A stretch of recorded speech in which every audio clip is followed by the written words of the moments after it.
जय हिंद guys, welcome to this video. आज इस वीडियो में हमारा गोल रहने वाला है कि हम ये समझें कि यूपीएससी जीएपीएफ एग्जाम में मैथ सेक्शन को हम किस तरीके से बेटर अटेम्प्ट कर सकते हैं एंड उसमें हम अच्छा स्कोर ला सकते हैं। इसके लिए मैं आपके साथ पीवाईक्यूज करूंगा यहाँ पे ऑनलाइन एंड साथ ही साथ मैं ये भी बताऊंगा कि आखिर मैंने किस तरह से 2024 में क्वेश्चंस अटेम्प्ट किए थे। What was my approach while I was attempting those questions. So 2024 में 20 क्वेश्चंस आए थे एंड उन 20 क्वेश्चंस में से मैं मेरे 19 करेक्ट थे। सो जो मेरा एक क्वेश्चन गलत हुआ था, वो भी मेरी एक मिस्टेक की वजह से गलत हुआ था एंड वो भी मैं आपके साथ शेयर करूँगा ताकि आप वो मिस्टेक ना करो अपने अटेम्प्ट में, ठीक है? तो let's just get started and सबसे पहले मैं बताता हूँ कि इसमें मैं कुछ टेक्निक्स यूज़ करने वाला हूँ व्हाइल सॉल्विंग दिस पेपर। और वो टेक्निक्स आपने सुन रखी होंगी, जैसे कि आप सभी ने सुना होगा वैल्यू पुटिंग, देन ऑप्शंस को यूज़ करना, यूजिंग कॉमन सेंस और analysis of the question is thoroughly.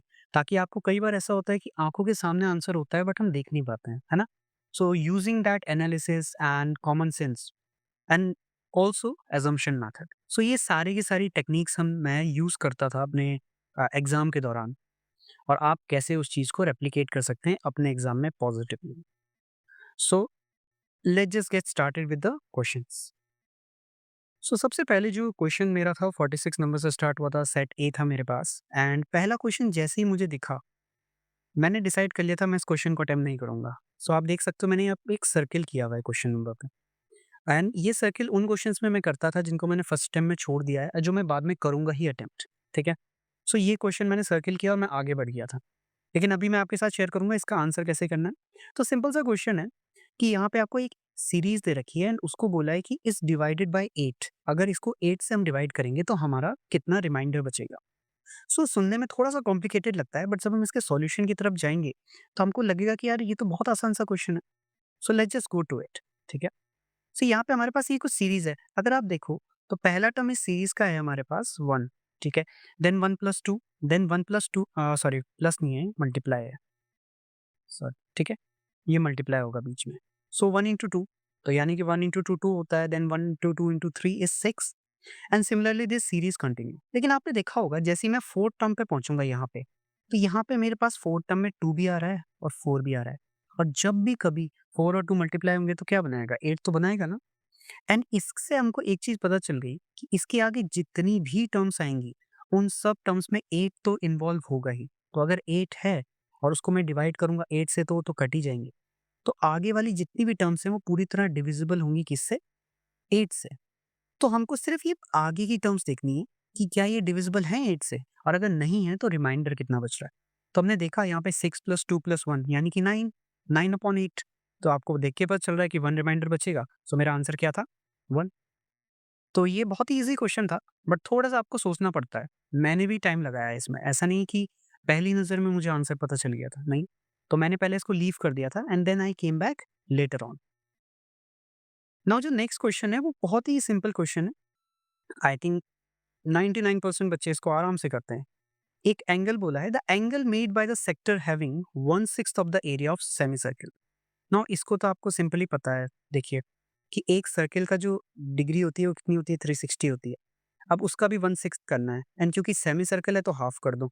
तो उसको जैसे ही आप सॉल्व करोगे तो आपका कितना आ जाएगा? 30 डिग्री। सो ईज़ी क्वेश्चन था, ज़्यादा कुछ नहीं था। इवन पेन भी उठाने की ज़रूरत नहीं थी। आप देख सकते हो कि मैंने यहाँ पे कोई भी पेन वगैरह यूज़ नहीं किया है ज़्यादा, ठीक है? That's it. Now here comes 48th question, ठीक है? इस नेक्स्ट क्वेश्चन में भी अगेन सिंपल मैथमेटिक्स का यूज़ हो रहा था। थोड़ा-सा आपको कॉमन लेना सीखना पड़ता है। अगर आपको वो आता है तो आप ईज़िली इसको सॉल्व कर सकते थे, ठीक है? इसमें बोला था which of one of the following is the average of the first 5 multiples of 11, 12, 13, 14 up to 20। तो 11 से लेके 20 तक जो ये 10 नंबर है, इनके पहले 5 मल्टीपल यानी कि टोटल 50 नंबर्स हो गए।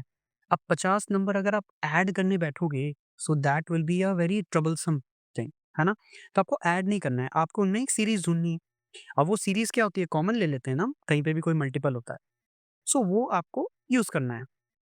सो ये वाला क्वेश्चन भी मुझे पहले ही दिख गया था, सो आई थॉट कि I can solve it easily. तो मैं सीधा स्टार्ट कर दिया था मैंने। अगर आपको देखना है कि कैसे किया है तो मैंने डिटेल में यहाँ पे सॉल्यूशन लिखा है, आप यहाँ से समझ सकते हैं, ठीक है? तो हमारे पास क्या होता है? पहले हमको एवरेज निकालना है, तो एवरेज के लिए मेरे पास पहले 5 मल्टीपल्स ऑफ 11 जैसे कि फॉर एग्ज़ाम्पल 11, 22, 33, 44, 55, है ना? इसमें से मैंने 11 कॉमन ले लिया तो ये कितना आया? 1 + 2 + 3 + 4 15 के बराबर, तो यानी कि 11 × 15। सिमिलरली बाकियों के लिए भी तो ऐसे ही आएगा ना, जब मैं सब में से कॉमन लूँगा, तो अंदर क्या आएगा ब्रैकेट में 15 आएगा, बाकी बाहर जो भी नंबर होगा। सो जब मैंने इनको लिया, तो अब देखो सब में 15 है, उस 15 को मैंने अगली बार कॉमन ले लिया यहाँ पे, और जैसे ही मैं 15 कॉमन लेता हूँ, अंदर के टर्म्स आ जाते हैं।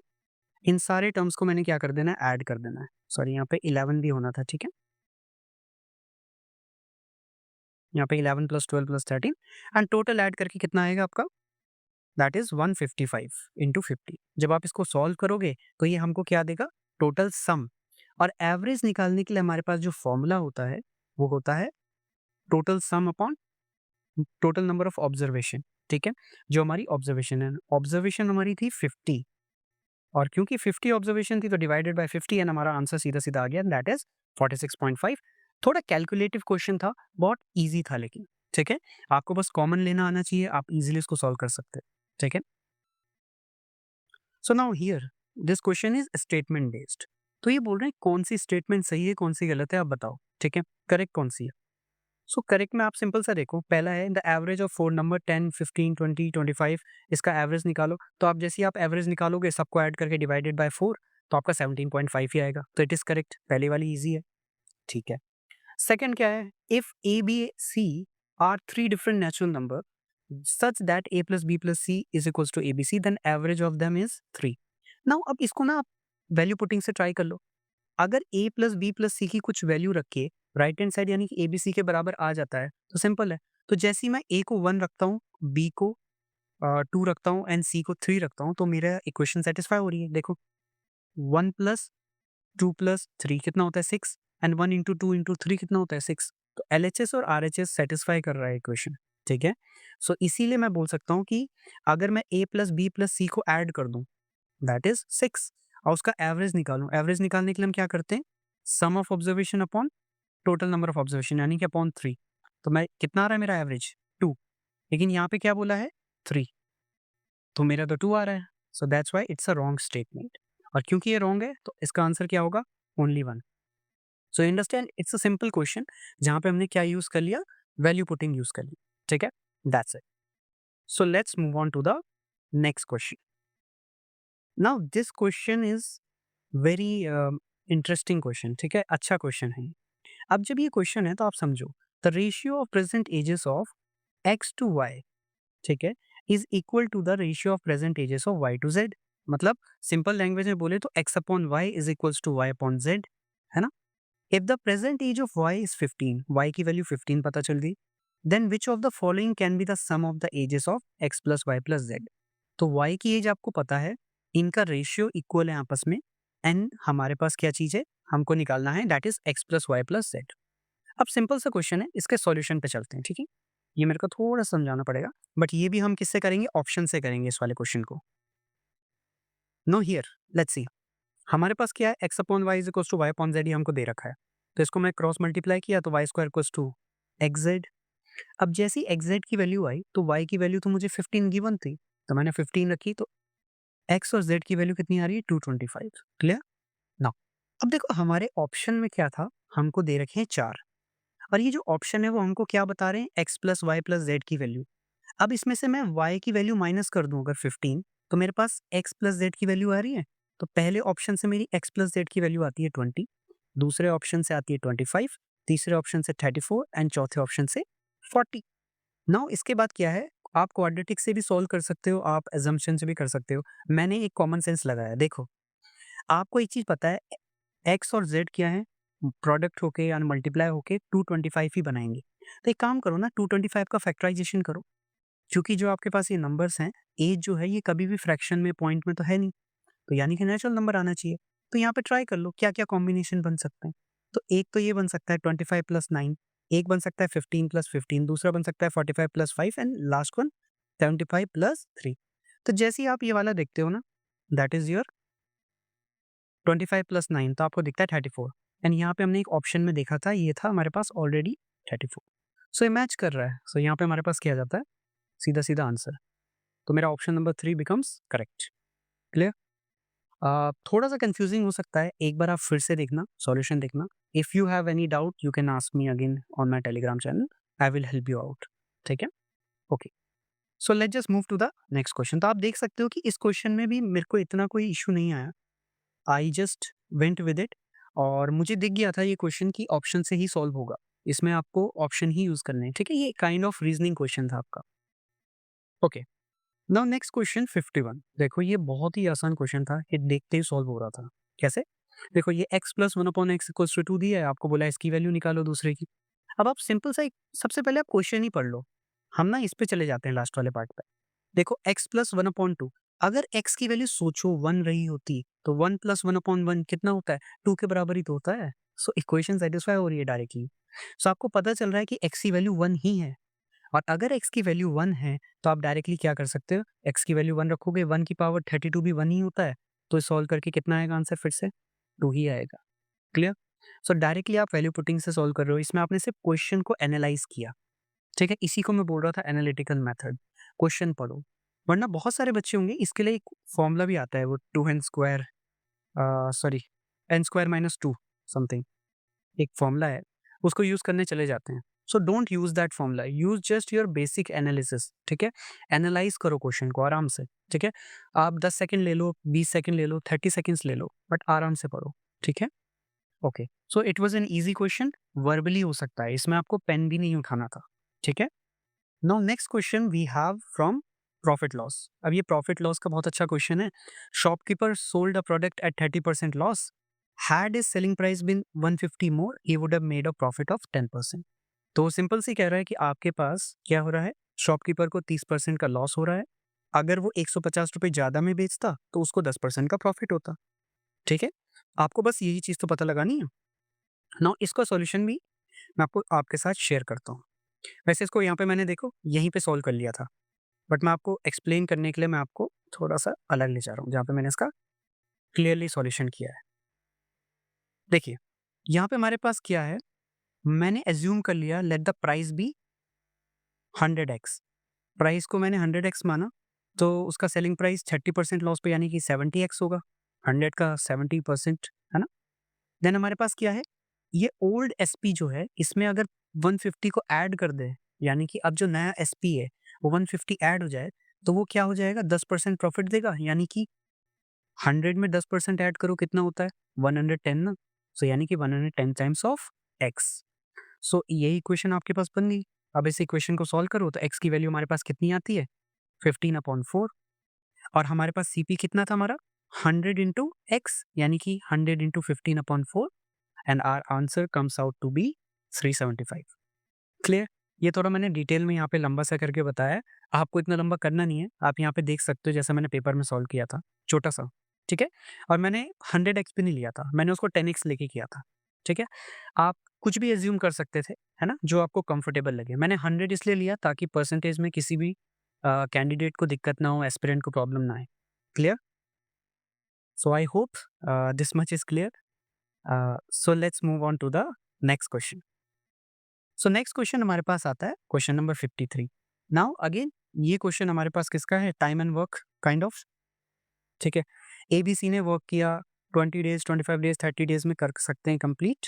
दे start working together but B quits after working for 3 days. ठीक है? तो साथ में आते हैं और बी क्विट कर देता है वर्किंग आफ्टर 3 डेज। तो 3 दिन के बाद जितना भी काम बचा था वो सारा किसने किया है, ए और सी ने किया है। क्लियर? सो वो बोल रहे हैं टोटल टाइम बता दो इसमें से, how much total time taken. Clear? तो ये बहुत ही सिंपल टाइप के क्वेश्चंस हैं, ज़्यादा टिपिकल नहीं है, बशर्ते आपको इसका बेसिक्स पता हो, आपने 1-2 क्वेश्चंस करे हो इस टाइप के सॉल्व। क्लियर? सो मैं आपके साथ इसका सॉल्यूशन शेयर कर रहा हूँ एंड आपको समझा रहा हूँ कैसे होता है। तो सबसे पहले हमको क्या करना होता है इन क्वेश्चंस में, जो ये तीनों का जो टाइमिंग दी होती है आपके पास 20, 25 एंड 30 डेज, इसका एलसीएम निकालते हैं। ठीक है? Least common factor 30, that is our 300। Clear? Then efficiency निकालने का सिंपल सा तरीका है कि जो आपका एलसीएम आया उसको डिवाइड करो नंबर ऑफ डेज से। तो मेरे पास इसकी एफिशिएंसी आई 15, बी की एफिशिएंसी आई 12 एंड सी की एफिशिएंसी आई 10। जब मेरे पास तीनों की एफिशिएंसी आ चुकी है तो मुझे एक चीज तो समझ आई ना कि बी तो 3 दिन काम करके चला गया था। और मैं अगर मान लूँ कि total x number of days काम हुआ है, तो ए और सी ने तो पूरे टोटल एक्स डेज़ काम किया है। तो यानी कि ए प्लस सी की एफिशिएंसी इंटू एक्स, और बी ने कितने दिन काम किया? 3 दिन। तो बी की एफिशिएंसी इंटू 3, और इसको अगर मैं ऐड कर दूँ ये वर्क को जो इन्होंने किया है, सो ये टोटल किसके बराबर आएगा? 300 की। So that's it. So simple सा है, 25 जो इनका सम ऐड करके आया, that is your 15 + 10 25 into x, plus B ने 3 दिन काम किया था तो बी की एफिशिएंसी 12, 12 3 जा 36 एंड टोटली इक्वल्स टू 300। जैसे ही आप इस एक्स के लिए सॉल्व करोगे, आपके पास ईज़िली क्या आएगा? आपका आंसर सॉल्व करके आएगा, that is this. Clear? 10 14/25। I hope this is clear. Simple सा क्वेश्चन था। अगेन मैं सिंपल बोल रहा हूँ बार-बार, बट आई नो कि जिसने उतना ज़्यादा फ़ैमिलियाराइज़ नहीं होगा इस टाइप के क्वेश्चन से, उसको थोड़ा टाइम लगेगा। एंड अगर आपको कोई डाउट आता है तो please you know watch this video again. Rewind करो, आप दोबारा से देखो, एंड आई एम श्योर आपको समझ आएगा। एंड फिर भी आपको कोई डाउट है तो you can contact me. Clear? Okay, चलो नेक्स्ट हम चलते हैं अगले क्वेश्चन पे। नाउ 53 के बाद हमारे पास अगला क्वेश्चन भी इसी टाइप का है, दैट इज़ सिमिलर वाला। बस यहाँ पे सिस्टम्स यूज़ हुए हैं, है ना? Tap water, tank filling, clear? Now आप जब भी याद करना, जब भी आपके पास पाइप्स वाले क्वेश्चन आते हैं, तो इसमें ये चीज़ ढंग से पढ़ना कि कौन-सा इनलेट पाइप है, कौन-सा आउटलेट। इनलेट जो होता है, उसमें एफिशिएंसी पॉजिटिव होती है, प्लस में लेते हैं, और जो आउटलेट वाली है, उसमें नेगेटिव में लेते हैं, ठीक है? क्योंकि वो खाली कर रहा है उस टैंक को। Clear? Okay. Now we have to just read this question slowly. तो 54th क्वेश्चन क्या कह रहा है? Two taps AB can fill a tank in 20 and 15 minutes. एक थर्ड टैप है C which can empty the full tank in 6 minutes. Clear? After the taps A and B fill the tank for 5 minutes, वो बोल रहे हैं कि बाद में हमने क्या किया, A और B को खोला है 5 मिनट के लिए, and tap C is open to empty बाद में, मतलब 5 मिनट के लिए आपने A और B को खोला है, एंड देन उसके बाद C को भी खोल दिया, ठीक है? अब कितना टाइम लगेगा टैंक को एम्प्टी होने में, खाली होने में इसके बाद? क्लियर? ओके। तो ये भी बहुत सिंपल सा, सिंपल नहीं बोलेंगे, आई आई वुड से कि एक कॉमन टाइप का क्वेश्चन है ना? थोड़ा सा टिपिकल है, but we can do it easily. Clear? तो आ जाओ। सो यहाँ पे इसका सॉल्यूशन है मेरे पास। ना सी, एलसीएम हमारे पास क्या है? देखो, तीनों का एलसीएम 60 आ रहा है इजीली, ये तो फाइंड आउट कर सकते हैं। एफिशिएंसी निकालना मैंने अभी बताया, जो भी आपका एलसीएम आया उससे डिवाइड करो जो भी टाइम दे रखा है आपको। तो 60/20 इसका 3 आई, इसकी 4 आई, एंड लास्ट वाले की सी पाइप की -10 लिखा मैंने। Minus denotes that it is an outlet, ठीक है? यहाँ से पानी बाहर जाएगा, भरेगा नहीं। क्लियर? अब क्वेश्चन के अकॉर्डिंग उन्होंने कहा कि 5 मिनट के लिए हम ए और बी को खोल रहे हैं, तो ए और बी की एफिशिएंसी को ऐड करो, 4 + 3 7, और कितने मिनट के लिए? 5, तो इंटू 5, तो कितना पानी भर गया? 35 यूनिट पानी स्टोर हो गया। अब क्या किया है? सी को खोल दिया। अब सी को भी खोला हुआ है और ए और बी भी चल ही रहे हैं साथ में, तो ए प्लस बी प्लस सी। तो अब देखो, तीनों की एफिशिएंसी ऐड हो गई, लेकिन क्योंकि सी की माइनस में है तो सब्ट्रैक्ट होगा, तो हमारे पास टोटल एफिशिएंसी कितनी आई? -3। तो यानी कि अब पानी बाहर जा रहा है, जितना अंदर नहीं आ रहा उससे ज़्यादा बाहर जा रहा है, तो यानी कि खाली होगा टैंक। तो ये जो -3 एफिशिएंसी है, इसको कितना पानी खाली करना है? 35 units. Clear?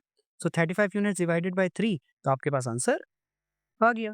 Simple, that is your, this is it, 11 2/3। Clear? I think it is clear, and again, if you have doubt, ask me or rewind the video always. चलिए, नेक्स्ट हमारे पास जो क्वेश्चन आता है that is our 55 question, 55th question, that is, ये है time and distance का। अच्छा क्वेश्चन है। Clear? A and B start at the same time to reach the same destination. तो ए और बी ने स्टार्ट करना है to reach the same destination, मतलब डिस्टेंस क्या है? सेम होगा। B travelled at 5/7 of A's speed. तो बी की स्पीड ए के टर्म्स में दे रखी है आपको, तो यहाँ से आपके पास रेशियो आ जाएगा, ठीक है? देन आपके पास बोला है and reach the destination 1 hour 20 minutes after A. So 1 घंटा 20 मिनट बाद पहुंचा ए के। What was the time taken by B to reach the destination? तो बी को पहुंचने में कितना टाइम लगा? हाँ, तो ये सिंपल टाइप के क्वेश्चंस होते हैं ना, इनमें आपको ये चीज देखनी चाहिए कि क्या कोई क्वांटिटी कांस्टेंट है? जैसे कि इस क्वेश्चन की पहली ही लाइन में मुझे एक चीज़ समझ आ गई थी कि दैट डिस्टेंस इज़ कांस्टेंट। यहाँ पे बोला था ना सेम डेस्टिनेशन। सो मुझे समझ आ गया कि डिस्टेंस कांस्टेंट है, ठीक है? और जब भी डिस्टेंस कांस्टेंट होती है, तो आपका स्पीड और टाइम क्या होता है? इन्वर्सली प्रोपोर्शनल हो जाता है। यानी कि उनको हम रेसिप्रोकल में लिख सकते हैं, ठीक है? Okay, so let's go to the solution. अब यहाँ पे आपको ईज़िली समझ आ जाएगा, ठीक है? तो यहाँ पे मैंने लिख भी दिया है वो चीज़ कि इफ डिस्टेंस इज सेम तो यहाँ पे speed is directly proportional to inversely proportional to the time. Clear? यहाँ पे स्पीड कितनी है ये समझते हैं हम। देखो हमको बोला था speed of B is equal to 5/7 times of the speed of A, तो यानी कि speed of A upon speed of B कितना हो गया? 7/5। तो रेशियो मिल गया आपके पास। क्लियर? नाउ एक चीज समझो, जब मैंने रेशियो लिखा तो मैंने यहाँ पे एक टेबल बना दी। देखो आप भी बना सकते हो, ए और बी, यहाँ पे स्पीड और टाइम। स्पीड का जो आपका रेशियो है वो 7/5 है, और क्योंकि स्पीड और टाइम इन्वर्सली प्रोपोर्शनल है, इसीलिए हमारा जो टाइम होगा वो क्या हो जाएगा? 5/7, उल्टा हो जाएगा। आप बस उसको रेसिप्रोकल कर दो, ठीक है? क्लियर? सो अब हमारे पास आ रहा है कि टाइम और ए और बी के टाइम के बीच में कितने का रेशियो है? 5/7। अब आप देखो 5 यूनिट और 7 यूनिट का गैप कितना है? 5 - 7 यानी कि 2 यूनिट्स का। अब जो ये 2 यूनिट्स का गैप है, यही तो डिफरेंस है उन दोनों के टाइम के बीच में। ए से ए कितनी देर पहले पहुंचा था? वो पहुंचा था 1 घंटा 20 मिनट पहले। तो यानी कि ये जो 2 यूनिट्स है, ये 1 घंटा 20 मिनट ही तो है। सो 1 घंटा 20 मिनट को मैं 80 मिनट्स बोल सकता हूँ? बिल्कुल। And this 80 minutes is equals to 2 unit. So 1 unit is equals to 40 minutes. तो 1 यूनिट मेरी बन गई 40 मिनट्स के बराबर। और मुझे किसका टाइम निकालना है? बी का। तो बी के पास टाइम कितना है? 7 यूनिट्स का। तो 7 इंटू 40 कितना हो जाएगा? 280 मिनट। और जब मेरे पास 280 मिनट्स आ गया तो इसको आप आवर्स में चेंज करोगे तो आपका आंसर कितना आएगा? 4 hour 40 minutes, that's it. Clear? Easy था, छोटा-सा, ठीक है? आपको दिखने में अभी सॉल्यूशन इतना लंबा लग रहा है ना, क्योंकि मैंने लिखा है वो। अगर आप सॉल्व करोगे so it's not that big. ये इतना सही है, ठीक है? यहाँ पे यहीं पे सॉल्व हो गया। क्लियर? तो आपको ज़्यादा अपने दिमाग में ऐसे नहीं डालना कि बहुत बड़े-बड़े सॉल्यूशंस हैं, ठीक है? वो मैं एक्सप्लेन कर रहा हूँ, that's why they are looking so big, वरना बहुत छोटा-सा है। क्लियर? मैंने यहाँ पे शॉर्ट-शॉर्ट में सॉल्व किया। देखो 7-5 वही टेबल टाइप का मैंने बनाया यहाँ पे, 5-7, देन उनके बीच का डिफरेंस कितना है? 80 मिनट्स, 40 लिखा, देन फाइनली मेरे पास कितना है? 280 डिवाइडेड बाय 60, वो मैं आवर्स में चेंज कर रहा था। तो वहाँ से मुझे पता चल गया था 4 आवर 40 मिनट्स। क्लियर? चलिए, सो नेक्स्ट हमारे पास क्या करना है हमको? 56 क्वेश्चन। जो 56 क्वेश्चन था, जो 56 क्वेश्चन है वो क्या है? There was a hike in petrol price by 12%, by how much percentage should a person decrease his petrol consumption such that there is no change in his expenditure? तो मतलब petrol का price 12% से बढ़ गया, कितना उसको अपनी एक्सपेंडिचर, मतलब बेसिकली अपनी क्वांटिटी कंजम्पशंस को कम करना है कि ताकि उसका एक्सपेंडिचर उतने का उतना ही रहे, मतलब खर्चा उतना ही रहे। और प्राइस बढ़ गया है तो अब हमको क्या करना पड़ेगा? यूसेज कम करनी है, तो कितनी कम करनी पड़ेगी? क्लियर? नाउ ये जो क्वेश्चंस होते हैं ना, इसके लिए आपके पास एक कॉन्सेप्ट आपको पता होना चाहिए। क्लियर? अब वो कॉन्सेप्ट क्या है मैं आपके साथ बता रहा हूँ। चलिए, सो वो कॉन्सेप्ट है ये, दैट इज, सीधी सी बात है ना, आपने पढ़ा भी है, आपको ये कॉमन नॉलेज है। Price into quantity is equals to expenditure होता है। किसी भी चीज का प्राइस और उसमें कितनी क्वांटिटी आपने ली, टोटल मिला के आपका कितना पैसा गया उसमें। क्लियर? अब अगर आपको एक्सपेंडिचर कांस्टेंट रखना है ना, तो जितना आपका प्राइस बढ़ा है वो उतना कैंसल आउट कर दे। सिंपल लैंग्वेज में आपको मैथमेटिकल टर्म्स में ही समझा देता हूँ, ठीक है, जो आपने बचपन से पढ़ा है। ठीक है, अगर एक्सपेंडिचर कांस्टेंट है, मैंने इसको डिवाइड में डाल दिया, तो प्राइस और क्वांटिटी क्या हो जाएंगी? इनवर्सली प्रोपोर्शनल हो जाएंगी कि नहीं हो जाएंगी? ठीक है, so price and quantity are inversely proportional, so एक दूसरे का ऑपोजिट। तो प्राइस कितना है हमारा? 10% इंक्रीज हुआ है, आई थिंक 10% इंक्रीज हुआ ना। एक बार मैं क्वेश्चन दोबारा देख लेता हूँ, कभी कभी मैंने सॉल्व किए ना खुद ही, थोड़ा बहुत गड़बड़ कर दिया मैंने। सॉरी, देखो मैंने लिखने में गड़बड़ कर दी। चलो मैं आपको समझाता हूँ। तो जैसे जो प्राइस आपका क्या हुआ है, यहाँ पे ना 110 लिखा है, वो 110 नहीं 112 होगा, 112 अपॉन 100। क्लियर? सो ये क्या है हमारा? Old price. तो ये क्या हो गया है? ओल्ड प्राइस का इतना बढ़ गया है। अब आप ना इसी को नेगेट करना चाहते हो, आप इसी को काटना चाहते हो उस इक्वेशन में जो मैंने ऊपर लिखी थी ये, price into quantity equals to expenditure. तो आप क्या करोगे उसकी, अगर आप चाहते हो ये एक्स्ट्रा पार्ट कट जाए, तो आपके पास बगल में क्या आना चाहिए, 100/112 होना चाहिए था। क्लियर? सो बस 100/112 और इसका परसेंटेज निकालो। ये ऐसे ही तो निकालते हैं, इंटू 100। तो जैसे ही आप इसको सॉल्व करोगे आपके पास कितना आएगा? आपके पास आएगा 89.2 समथिंग। एंड अगर आप उसको 100 में से कम करोगे, क्योंकि कोई भी जो टोटल परसेंटेज होती है वो 100 में से होती है, तो 100 से माइनस करोगे तो आपका आएगा 10.7%। क्लियर? क्या आएगा? 10.7%। सो इतना आपको डिक्रीज करना पड़ेगा। ठीक है? जो आपका प्राइस आया था ना असलियत में, ये वो परसेंटेज थी कि प्राइस अब 100 से होके कितना हो गया है, डिक्रीज होके 89.2 हो गया है। और क्वेश्चन में हमसे पूछा था कि कितना डिक्रीज करना पड़ेगा, तभी हमने 100 से माइनस किया और हमारा आंसर क्या है, 10.7। Clear? Okay. Now next question. और जो अगला क्वेश्चन है वो उसका सॉल्यूशन है, उसकी जरूरत नहीं पड़ेगी। आप क्वेश्चन देखते ही आप बोलोगे अरे ये तो बहुत ही हलवा सा क्वेश्चन है ना? चलिए आगे बढ़ते हैं। नाउ देखो ये सबसे आसान क्वेश्चन आई थिंक इस पूरे पेपर में था। 19a plus 19b plus 19c equals to 437 and then we had कि what is the mean of a plus b plus c। तो आपको मीन निकालना आता ही है, total sum upon total number of observation. Clear? अभी हम एक दो क्वेश्चन कर ही चुके हैं मीन से। नाउ अब 19 जैसे ही हमने कॉमन लिया, 19 को डिवाइड में डालोगे, 437 को आप डिवाइड कर दो। ठीक है? जैसे ही आप डिवाइड करोगे आपका कट के कितना आएगा, 23। मैंने यहाँ पे किया भी, देखो ये यहाँ पे ऊपर मैंने किया हुआ है यहाँ पे। 437 डिवाइडेड बाय 19, ये 23 आया। अब 23 आ गया और a प्लस बी प्लस सी 23 के बराबर है।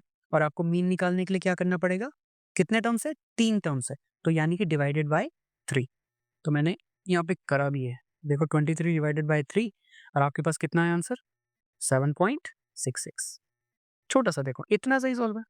क्लियर? आप चाहते तो आप चाहो तो वर्बली भी कर सकते हो उस क्वेश्चन को। क्लियर? चलिए नेक्स्ट हम चलते हैं आगे। नेक्स्ट क्वेश्चन हमारे पास है, out of the 6 digits how many 2 digit number can be form without repetition. बहुत सिंपल सा क्वेश्चन है अगेन, अगर आपने इस टाइप के पहले किए हैं तो, अगर नहीं किए तो ऑब्वियसली आपको टाइम लगेगा। सो मेरे लिए ये सबसे सिंपल क्वेश्चन क्यों था, क्योंकि आपको पता है कि अगर 2 डिजिट नंबर बनना है तो 2 डिजिट के लिए आपको क्या चाहिए, अब 2 ब्रैकेट बना दो। मैं तो हमेशा ऐसे ही करता हूँ। ठीक है? तो एक ये हो गया, एक ये हो गया 2 डिजिट में। अब आप सोचो ना, अगर मेरे को बोला गया होता कि रिपीटिशन अलाउड है तो बात अलग थी। अब मुझे बोला है कोई रिपीट नहीं होगा।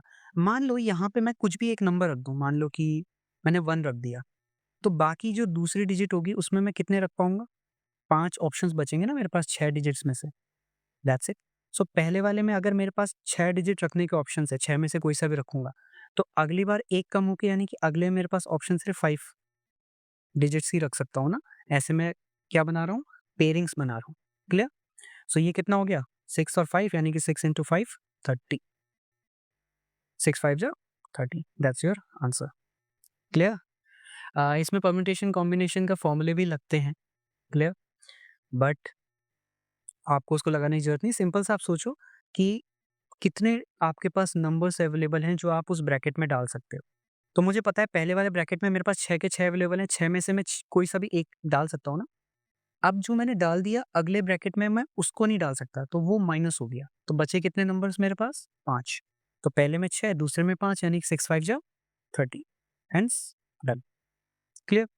Again kind of verbal question था।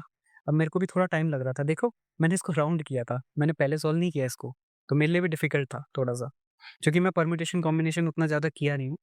सो आप देख सकते हो मैं अभी भी फॉर्मूला यूज़ नहीं कर रहा हूँ। क्लियर? चलें। नेक्स्ट हमारे पास अच्छा क्वेश्चन था। नाउ ये क्वेश्चन मुझे काफ़ी तंग किया, हाँ। इसमें मैंने कुछ शॉर्टकट लगाने की कोशिश करी एंड मेरा गलत हो गया।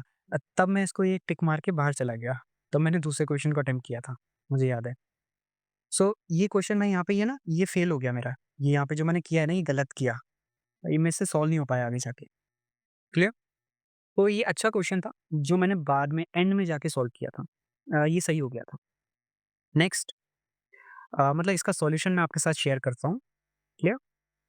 मैंने थोड़ा सा लेंदी किया है, आप इससे भी शॉर्टकट कर सकते हो, बट मैं आपको समझा रहा हूँ, ठीक है? तो ये क्वेश्चन क्या है? A train travelling at a speed of 60 kilometre per hour crosses a platform in 20 second और same train crosses a person who is walking at the speed of 6 kilometre per hour in the same direction and as that of train in 12 seconds. So what is the length of the train and what is the length of the platform पूछा है। तो वो कह रहा है कि एक train है 60 किलोमीटर पर आवर की स्पीड से चलती है, एक प्लेटफॉर्म को 20 सेकंड में क्रॉस कर लेती है और एक इंसान जो 6 किलोमीटर की स्पीड से चल रहा है, उसको वो 12 सेकंड में क्रॉस कर लेती है और सेम डायरेक्शन में जा रहे हैं। क्लियर? तो अगर ऐसा है, तो हम क्या करें? क्लियर? तो अब हमको क्या करना है, 2 इक्वेशन बनानी है क्योंकि 2 कंडीशंस है ना, एक कंडीशन प्लेटफॉर्म क्रॉस करने वाली और एक जो आदमी को क्रॉस कर रहा है। सो देखो, अगर मैं इसको सिंपल लैंग्वेज में समझूँ तो यहाँ पे train plus platform is equals to speed into time, मतलब यही तो फॉर्मूला होता है ना। ये फॉर्मूला तो पता होगा, D is equals to S into T speed into time, वही यूज किया है। तो ट्रेन प्लस प्लेटफॉर्म का जो डिस्टेंस है कंबाइन, स्पीड कितनी है 60 किलोमीटर पर आवर, उसको चेंज किया मैंने मीटर पर सेकंड में, ठीक है, क्योंकि टाइम भी मेरा सेकंड्स में था। तो 5/18 से डिवाइड कर मल्टीप्लाई कर दिया। नेक्स्ट मेरे पास आता है टाइम, मल्टीप्लाई किया। इसको सॉल्व कर सकते हो आप चाहो तो, ठीक है। एंड देन हमारे पास दूसरी इक्वेशन बनती है, दैट इज जब सिर्फ अगर आदमी को क्रॉस करना है ना, तो उसमें सिर्फ किसकी डिस्टेंस इन्वॉल्व होगी? ट्रेन की। So train is equals to train की डिस्टेंस इज इक्वल्स टू, यानी कि ट्रेन की length is equals to 54 into 5/18 again. 54 कहाँ से आया? अगेन आप समझो 60 किलोमीटर पर आवर ट्रेन की थी एंड 6 किलोमीटर पर आवर की स्पीड से आदमी चल रहा था, और क्योंकि वो सेम सेम डायरेक्शन में चल रहे हैं, इसीलिए उनकी जो स्पीड होगी, रिलेटिव स्पीड, वो माइनस हो जाएगी। तो 60 माइनस 6 कितना होता है? 54। दैट्स वाई मैंने यहाँ पे क्या लिया है, ट्रेन की स्पीड को 54 लिया। इसको मल्टीप्लाई किया 5/18, क्लियर, एंड इनटू 12 सेकेंड्स। तो ये 2 इक्वेशंस बन गई। सेकंड वाली इक्वेशन को डायरेक्टली सोल्व करोगे तो ट्रेन की लेंथ आ जाती है 180 मीटर, क्लियर। अब इस 180 मीटर को आप चाहो तो डायरेक्टली यहाँ पे प्लेस कर लो ऊपर वाली इक्वेशन में, एंड आपका डायरेक्ट आंसर भी आ जाएगा, कोई दिक्कत नहीं, क्लियर। मैंने एक थोड़ा सा लेंदी तरीका नीचे लिखा ताकि आपको आगे किसी और क्वेश्चन में फ्यूचर में दिक्कत ना हो। तो मैं थोड़ा सा एक्सप्लेन करना चाह रहा हूँ मैंने क्या किया। अगर कहीं पे ऐसा हो जहाँ पे ये पर्टिकुलरली डायरेक्टली फिट ना हो रहा, तो आपको क्या करना है, रिप्लेसमेंट कर देनी है। जैसे मेरे पास क्या था, मैंने इक्वेशन ही उठा के रखी यहाँ से टी को, तो आपको इक्वेशन उठा के सब्स्टिट्यूट करना भी आना चाहिए, तो मैंने वही किया यहाँ।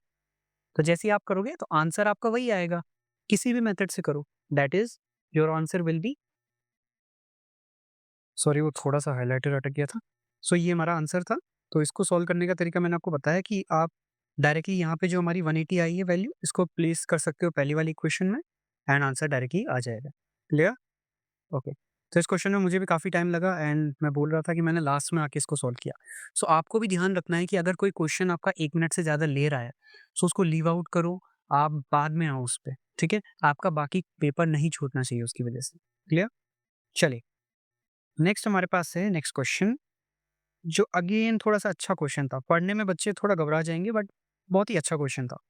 दैट इज़ पार्टनरशिप वाला। Now, in a partnership firm, A invests 1/6 of the total investment for 1/6 of the tenure. B invests 1/3 of the total time, and then हमारे पास बोला है कि C invests remaining part for the full time duration. आप खुद से पूछो, investment और ये जो पार्टनरशिप वाला होता है, इसमें सिंपल सा फंडा है। अगर आपका पैसा जो भी है, वो आपने जितना ज़्यादा टाइम के लिए रखा हो, उतना ही आपका प्रॉफिट में शेयर बनेगा। क्लियर? सो यहाँ पे आप देखो कि जैसे कोई ए है, ए ने कितना किया है, 1/6 ऑफ द टोटल इन्वेस्टमेंट उसने इन्वेस्ट करी थी और 1/6 टाइम के लिए ही करी थी। तो उसका जो प्रॉफिट होगा वो कितना होगा, 1/6 इंटू 1/6। सिमिलरली दूसरे ने 1/3 किया था एंड 1/3 टाइम के लिए ही किया था, तो 1/3 इंटू 1/3। एंड देन लास्ट वाला है, उनका बोला है, that is C invest remaining part of the full. तो रिमेनिंग पार्ट कितना बचा, देखो 1/6 पहले वाले ने दिया, 1/3 दूसरे वाले ने दिया, दोनों को ऐड करोगे तो कितना बनेगा, देखो 1/6 प्लस 1/3 ऐड कर लो, कितना बनेगा, हाफ ही तो बनेगा, क्लियर। और जो हाफ आपके पास बना है, सिंपली उसको क्या करो, तो बाकी का बचेगा कितना, इसको ऐड करोगे कितना आएगा आपको, 1/2 आएगा। तो बाकी का बचा हुआ जो हाफ है दैट इज 1/2 वो किसने किया इन्वेस्ट? दैट इज सी ने किया इन्वेस्ट। क्लियर? तो ये 1/2 सी ने किया और कितने टाइम के लिए किया है वो भी उन्होंने सीधा बोला है, फॉर द फुल ड्यूरेशन, मतलब पूरे 1 साल के लिए, यानी कि इंटू 1। ठीक है, जो भी आप मान के चलो, फुल ड्यूरेशन 1। नेक्स्ट हमारे पास क्या है, इसको मल्टीप्लाई किया तो 1/36 रेशियो 1/9 रेशियो 1/2। मैं रेशियो क्यों लगा रहा हूँ? ताकि सॉल्विंग में आसानी हो। क्लियर? नेक्स्ट 36 9 2। अब ये तो हमारे फ्रैक्शन में आ गए। फ्रैक्शन से अगर मुझे इसको नॉर्मल करना है तो मैं क्या करता हूँ, डिनोमिनेटर का एलसीएम लेना है। एलसीएम मुझे प्यार से दिख रहा है 36 ही बनेगा। क्लियर? तो 36 से मल्टीप्लाई कर दो न्यूमरेटर को, तो 36/36 1 आ जाएगा, 36/9 4 आ जाएगा, 36/2 18 आ जाएगा। तो मेरे पास रेशियो आ गया। अब क्वेश्चन की लास्ट लाइन पे आते हैं, that is out of total profit कितना है 46 lakh, what will be the C's share, C का कितना शेयर बनेगा। तो टोटल कितना है 18 + 4 + 1 यानी कि 23। 23 जो पार्ट्स हैं वो किसके बराबर है, 46 लाख के बराबर है। तो 1 पार्ट कितने का होगा, डिवाइडेड बाय 23। अब 23 डिवाइड कर लोगे तो कितना आएगा, 2 lakhs आ जाएगा ना, ये कट के आप सॉल्व कर सकते हो। ठीक है, 46 डिवाइडेड बाय 23 आपका कितना आएगा, 2 lakhs। तो अगर एक पार्ट की वैल्यू 2 lakhs है, ठीक है, that is if the value of one part is 2 lakhs, तो आपके पास जो हमारे पास लास्ट का बचता है यानी कि सी का शेयर 18, वो कितना होगा, 2 लाख इंटू 18, वो कितना हो जाएगा, 36 lakhs। क्लियर? सिंपल क्वेश्चन था, अगेन बहुत ज़्यादा नहीं था, इसलिए मैंने इसका सॉल्यूशन किया नहीं। आई होप कि आप इसमें समझ सकते हो, and if you have any doubts again rewind the video, and still have you have any doubt you can contact मी।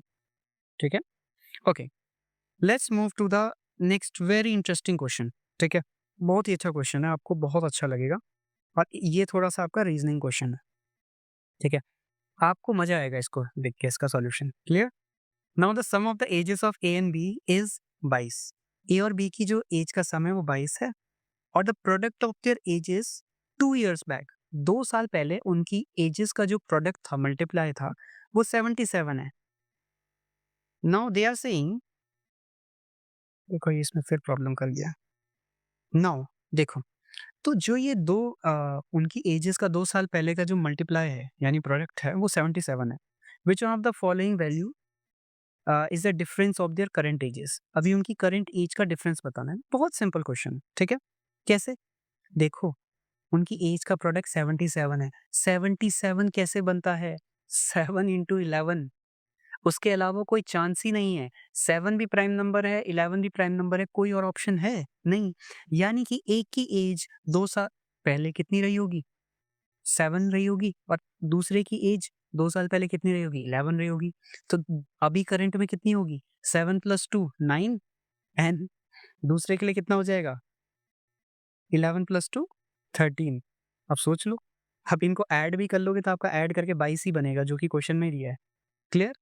तो सीधा-सीधा मुझे एज मिल गई। अब जैसी एज मिली उसके बाद हमको आंसर में क्या चाहिए था, इनकी एज का डिफरेंस चाहिए था। तो अब 9 और 13 के बीच का डिफरेंस कितना है, 4। तो सीधा-सीधा आंसर निकल गया। सो अगेन इसीलिए मैं कह रहा था कि हमको एनालिटिकल थिंकिंग पे बहुत ध्यान देना पड़ेगा। आराम से क्वेश्चन पढ़ना है, and then we have to see कि हमको क्वेश्चन क्या पूछ रहा है। ये रीजनिंग का क्वेश्चन था प्योर। ठीक है, और कई लोगों को लगेगा कि ये तो मैथ्स है। मैथ्स तो है, बट रीजनिंग से सॉल्व होगा। ठीक है, और इसमें कितना टाइम लगा होगा मुझे, आई थिंक barely 30 सेकेंड्स, वो भी शायद थोड़ा ज़्यादा बोल रहा हूँ। सो अगेन आपको ये चीज़ें फाइंड आउट करनी पड़ेंगी जब आप डीपली या फिर थॉरोली क्वेश्चन को पढ़ोगे। क्लियर? चलिए, now here we have on 62, a shopkeeper sells 2 item A and B. B's cost price is twice as that of A. The shopkeepers sells item A at a 10% profit, B को 20% profit. Which of the following is the net profit? ठीक है, दो items हैं, B का cost price ए के double है, पहले को प्रॉफिट 10% है, दूसरे का प्रॉफिट 20% है, टोटल प्रॉफिट बताना है। इससे ज़्यादा simplest question I think profit loss का क्या ही बन सकता था, है ना? So the answer is here. So मैं आपको शो कर देता हूँ, सिंपल सा है। ठीक है, ये रहा, देखो बी है, बी का मान लो 200 रुपीज़ मान लो, एज़्यूम कर रहा हूँ मैं, again this is the assumption method. A को मैंने मान लिया 100 क्योंकि ए का डबल है ना, तो बी का प्राइस कितना है 200। तो बी में कितना परसेंट प्रॉफिट है? 20%। बी का 20% कितना होता है? 40। ए में कितना प्रॉफिट है? 10%। 100 का 10% 10 ही होता है। तो टोटल प्रॉफिट कितना हो गया? 40 प्लस 10 यानी कि 50 एंड टोटल कॉस्ट इज 300, है ना? टोटल कॉस्ट कैसी आएगी? ए प्लस बी को मिला के आएगी ना? एंड देन प्रॉफिट निकालने का फॉर्मूला आपको पता ही है, profit upon total cost into 100। आपका डायरेक्टली आंसर आएगा 16.6। क्लियर? नाउ अगर आप इसको देखो कि मैंने कितना सा सॉल्व किया है, बहुत छोटा सा ही सॉल्व किया है। यहाँ पे देखो, हियर बस इतने में खत्म हो गया। और देखो मैंने 50/3 और मैंने इसको 16 तक सॉल्व किया, बस 16 पॉइंट जैसे ही मुझे दिख गया, मैं 16 पे टिक मार दिया। क्लियर? सो आपको जितना हो सके उतना टाइम अपना बचाना है। Clear? Okay, now let's move to the next question. Now आखिरी के 2-3 ही क्वेश्चन बचे हैं, आराम से समझते हैं। 63rd क्वेश्चन वेन डायग्राम का क्वेश्चन था। इसको लास्ट में आते हैं, ठीक है? इसको एंड में आते हैं। Let's just move to the 64th। Now जो ये क्वेश्चन है हमारा 64th, ये क्वेश्चन थोड़ा सा टिपिकल है। A group of 5 people consisting of a couple are to be seated on a round table meeting. And what is the total number of ways in which seating arrangement can be made so that couple do not sit next to each other? तो इसको solve करने के तरीके हैं अलग-अलग, formula based हैं। मुझे भी उस समय ये दिमाग में फॉर्मूले नहीं आ रहे थे जब मैंने, इसलिए मैंने इसको सर्कल किया हुआ था, मैंने बाद में किया। नाउ इस क्वेश्चन को सॉल्व करने का तरीका जो मैंने निकाला, तो मैंने एक पिक्टोरियल डायग्राम अपने बनाया, ठीक है? मैंने क्वेश्चन पेपर पे ही बनाया था। यहाँ पे आप देख सकते हो, ये इधर, ये मैंने यहाँ पे बना रखा है, ठीक है? अब मैं इसी को यहाँ पे समझा देता हूँ आपको दूसरी जगह पे, ताकि आपको दिक्कत ना आए, ठीक है? तो यहाँ पे समझो आप कि हमारे पास क्या है, ये मैंने 5 डब्बे बनाए और यहाँ पे मैंने फिर से 5 डब्बे बनाए, ठीक है? अगर मेरा कपल का एक पार्टनर यहाँ पे बैठता है पहले बॉक्स पे, तो बगल में नहीं बैठ सकता क्योंकि साथ में नहीं बैठाना है, तो कहाँ पे बैठेगा? यहाँ पे। और दूसरा केस या तो ऐसा बन सकता है ना कि अगर यहाँ पे बैठा है एक, तो दूसरा यहाँ पे छोड़ के यहाँ पे बैठ जाए, क्योंकि फिर लास्ट वाले में भी नहीं बैठ सकता ना, क्योंकि राउंड टेबल है, एंड में जाके तो जुड़ेंगे ही ना, तो फिर वो एडजेसेंट हो जाएंगे। So that's why these are the only 2 possibilities. Clear? अब इस 2 पॉसिबिलिटीज में बाकी के जो खाली बॉक्सेस हैं, खाली प्लेसेस हैं, उनको समझो। अब बाकी के जो 2 बॉक्सेस बचे हैं हमारे पास, उनमें कौन जाएगा? देखो 5 में से 2 लोग तो कपल हो गए ना, वो तो हमने बैठा दिए। अब बाकी के जो बॉक्सेस बचे उनमें 3 लोग बैठ सकते हैं, ठीक है? सो इस वाले जो बॉक्स है, मान लो कि ये वाला जो है, इसमें 3 बैठ सकते हैं। फिर अगर इसमें 1 बैठ गया, तो बाकी की उसमें पॉसिबिलिटी बाकी 2 बैठ सकते हैं। फिर अगले वाले में 1 बैठ सकते हैं। सिमिलरली यहाँ पे 3 टू 1, तो अब बना लो पॉसिबिलिटीज़। 3 into 2 6 possibilities. इसमें भी आपकी 6 पॉसिबिलिटीज़। टोटल ऐड कर दो 12 पॉसिबिलिटीज़। हैंस आपका आंसर कितना है? 12 is your answer. Clear? So basically it's all about कि आप किस तरह से पॉसिबिलिटीज़ बना सकते हो। क्योंकि परम्यूटेशन कॉम्बिनेशन आप अपनी एनालिसिस से भी कर सकते हो, बट आपके दिमाग में उतने सारे मैं बोल सकता हूँ पॉसिबिलिटीज़ आनी चाहिए, ठीक है? थैंकफुली वहाँ पे मैं करेक्टली बना पाया। आई एम नॉट सेइंग कि मेरे को हर बार ही पॉसिबिलिटीज़ आ जाएँगी। इसके लिए फ़ॉर्मूलाज़ भी होते हैं, जैसे कि टोटल नंबर ऑफ जो आपके पास अरेंजमेंट्स होते हैं, उसके लिए फ़ॉर्मूला होता है कि n-1 फैक्टोरियल, ठीक है? तो जैसे कि यहाँ पे 5 लोग थे, तो यहाँ पे टोटल नंबर ऑफ पॉसिबिलिटीज़ कितनी है? 4 फैक्टोरियल्स, ठीक है? डन। सो इस टाइप से आपके फ़ॉर्मूलाज़ भी हैं, आप उनको भी पढ़ सकते हो, पढ़ के जा सकते हो। बट मैंने इस क्वेश्चन को किस अप्रोच से किया, मैं आपको ये समझाना चाह रहा था। नाउ द लास्ट क्वेश्चन है ना, बहुत ही अच्छा क्वेश्चन था और यही वो क्वेश्चन था जो मैं गलत करके आया था। ठीक है, तो मैं समझा देता हूँ मैंने क्या गलत किया। देखो, a fair coin toss 3 times and outcomes are noted, what is the probability of getting exactly 2x? सो ये जो क्वेश्चन था, ये भी मैंने लास्ट लिए छोड़ा था, मैंने कहा बाद में बनाऊँगा, पॉसिबिलिटीज़ आराम से कर लूँगा। ठीक है, ऐसा नहीं था कि आता नहीं था, ये आता था। सो इसमें मैंने क्या किया, पॉसिबिलिटीज़ बनाई, आप देख रहे हो यहाँ पे मैंने सारी बना रखी हैं। यहाँ पे मैंने साफ-साफ लिखा है, head, head, head, head, tail, head, मैंने सारी बनाई। तो 8 पॉसिबिलिटीज़ बनती है, 3 बार अगर आप कॉइन टॉस करते हो, है ना? तो देन हमारे पास क्या है कि मुझे एग्ज़ैक्टली 2 हेड चाहिए। तो एग्ज़ैक्टली 2 हेड्स हमारे कौन से में आ सकते हैं? इसमें आ सकता है, इसमें आ सकता है, इसमें आ सकता है, और कहीं पे तो आ ही नहीं सकता। तो यहाँ पे सीधा आंसर होना था 3/8। I don't know what I did and why I did, but वो केयरलेसनेस की वजह से, आप समझ सकते हो ना? केयरलेसनेस की वजह से मेरे 2 नंबर भी नहीं बोलना चाहिए, मुझे लगता है 2.66 मार्क मेरे यहाँ पे कट गए। ठीक है? वरना मेरे उतने एक्स्ट्रा मार्क्स होते हैं। क्लियर? तो ये हमारा ओवरऑल हो गया। अब लास्ट क्वेश्चन बचा है वेन डायग्राम वाला, वो मैंने लास्ट के लिए छोड़ दिया था। ठीक है? नाउ पहले क्वेश्चन पढ़ लेते हैं। इसको करने का तरीका एक जो यूजुअली बुकिश तरीका है, जो कि हर कोई कराता है, एक जो मैंने किया, ठीक है? मैं दोनों आपको बताऊँगा, एक्सप्लेन करूँगा।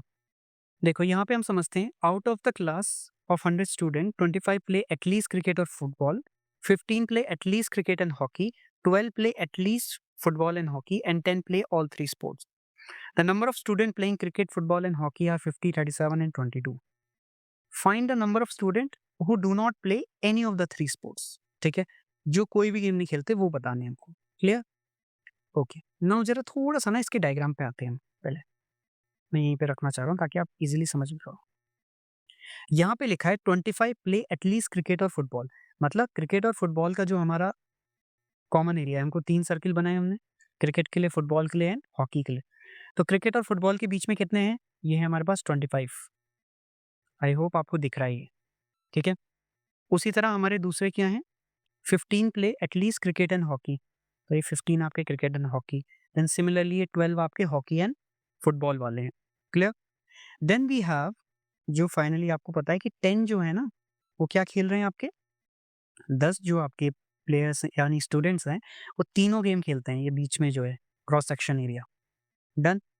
एंड देन हमको ये चीज़ भी बोली है कि टोटल क्रिकेट खेलने वाले कितने हैं? 50, टोटल फुटबॉल खेलने वाले 37 एंड टोटल हॉकी खेलने वाले 22। डन? ओके। नाउ इसमें से आप ना हर एक की वैल्यू निकाली जा सकती है। चूँकि आपको दिख रहा है, ये ब्लू वाला जो सर्किल है ऊपर, इसकी वैल्यू 25 है और अंदर वाला सर्किल जो है, ये मिड वाला, इसकी 10 है। तो ये जो बाकी का हिस्सा है ये, दैट इज़ ये 15 होगा। उसी तरह ये बाकी वाला भी हमने क्या किया, 12 में से 10 माइनस किया तो 2 होगा। देन उसके बाद हमारे पास क्या है, 15 में से 10 माइनस किया तो ये वाला 5 होगा, तो हमने निकाल दिया। अगेन नाउ सिमिलरली क्रिकेट खेलने वाले टोटल 50 हैं, तो 15 ये हो गए, 10 ये हो गए, 5 ये हो गए, यानी कि 30। तो 50 में से 30 माइनस किया तो बाकी का बचा हुआ ये 20 होगा। सिमिलरली यहाँ पे हमने 10 निकाल दिया, यहाँ पे हमने 5 निकाल दिया। तो हमारे पास सारा आ चुका है। अब क्या करो, जितना भी सर्किल्स के अंदर है सबको ऐड कर दो। तो जैसे ही आप इन सबको ऐड करोगे, टोटल इनसाइड द सर्किल, तो आपके 67 स्टूडेंट्स आ जाएँगे। अब अगर 67 आ ही गए हैं, तो जो बाकी के बचे हुए वो क्या है? 100 में से वो नहीं खेलते कोई भी स्पोर्ट्स, ठीक है? इस इन सर्कल्स के अंदर तो सारे वही हैं जो कोई ना कोई स्पोर्ट्स खेलते हैं। तो ये तरीका है एक जो निकालने का। मेरी क्या अप्रोच थी, वो मैं आपको यहीं पे आपको समझ आ जाएगी। देख रहे हो आप यहाँ पे मैंने सर्कल बनाया है बस इतना सा। मैंने कुछ नहीं भरा, मैंने बस 15, 10 और 25 ये ऐसे ही लिखा हुआ है यहाँ पे थोड़ा-सा। क्योंकि मुझे एक चीज़ समझ आई कि एक काम करता हूँ, मैं ये जो 50, 37 और 22 इन सबको ऐड करता हूँ, ठीक है? मुझे अंदर वाली चाहिए।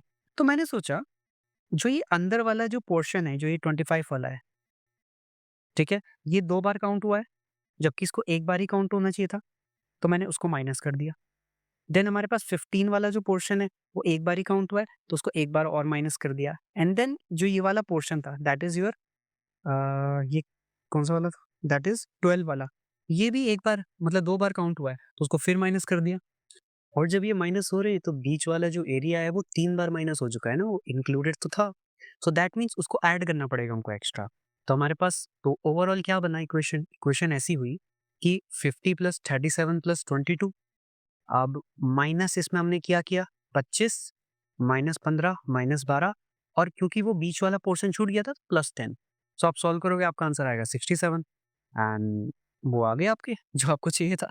तो बाकी के बचे कितने हमारे पास 33। So these are the this is our final answer. ठीक है, तो मैंने यहाँ पे इतना बड़ा ये वेन डायग्राम बनाया नहीं, मैंने बस ये छोटे से ही मैंने वर्बली कर लिया। और आप यकीन नहीं करोगे, आज मैं ये पेपर कर रहा था सुबह बैठ के, ये मैं सोच रहा था यार कि मैंने ये करा कैसे इतनी शॉर्ट में।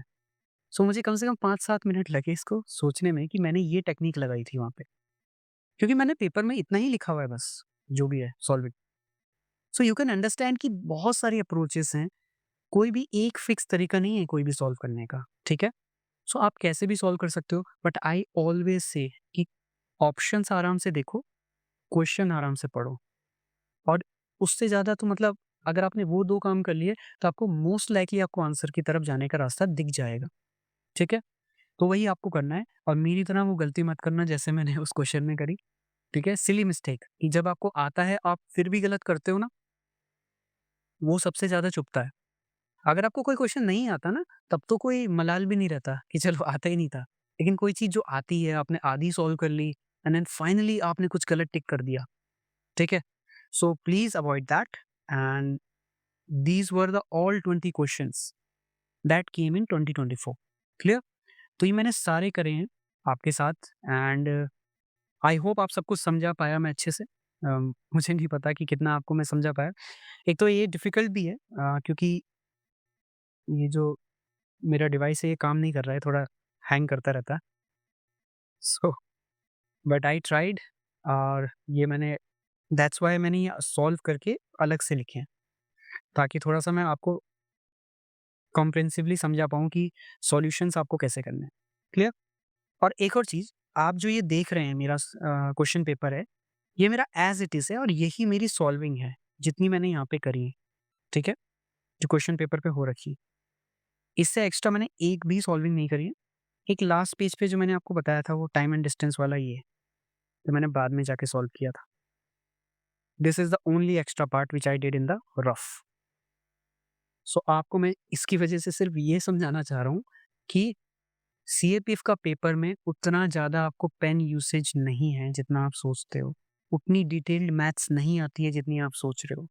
बहुत ही अच्छी और बेसिक लेवल की मैथ्स आती है। रीज़निंग आती है उसमें, ठीक है? देखने में लगता है क्वेश्चन मैथ्स का है बट असलियत में वो रीज़निंग का क्वेश्चन है। उसमें आपका कॉमन सेंस, आपका एनालिटिकल स्किल, आपकी क्रिटिकल थिंकिंग स्किल वो सब यूज़ हो रही है। आपका ऑब्जर्वेशन चेक हो रहा है। So observe carefully and then mark your answer और try to solve that question. Clear? And do not make the mistake like I did. ठीक है?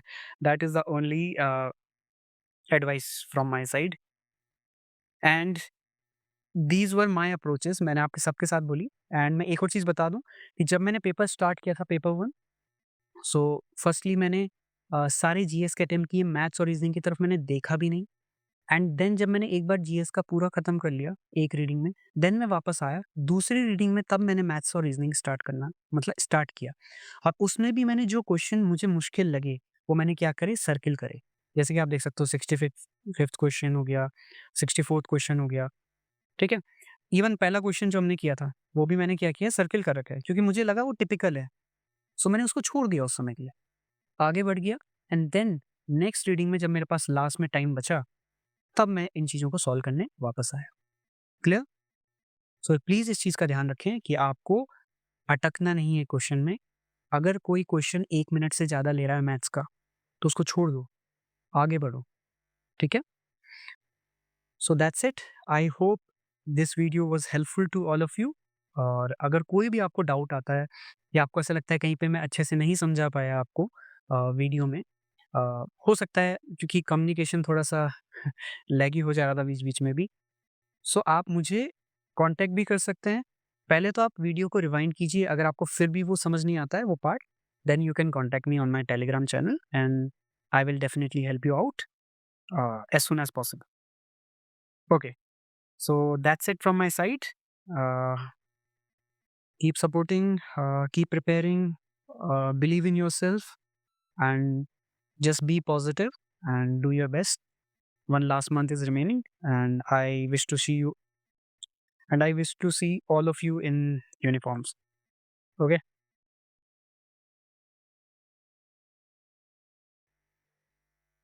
good luck.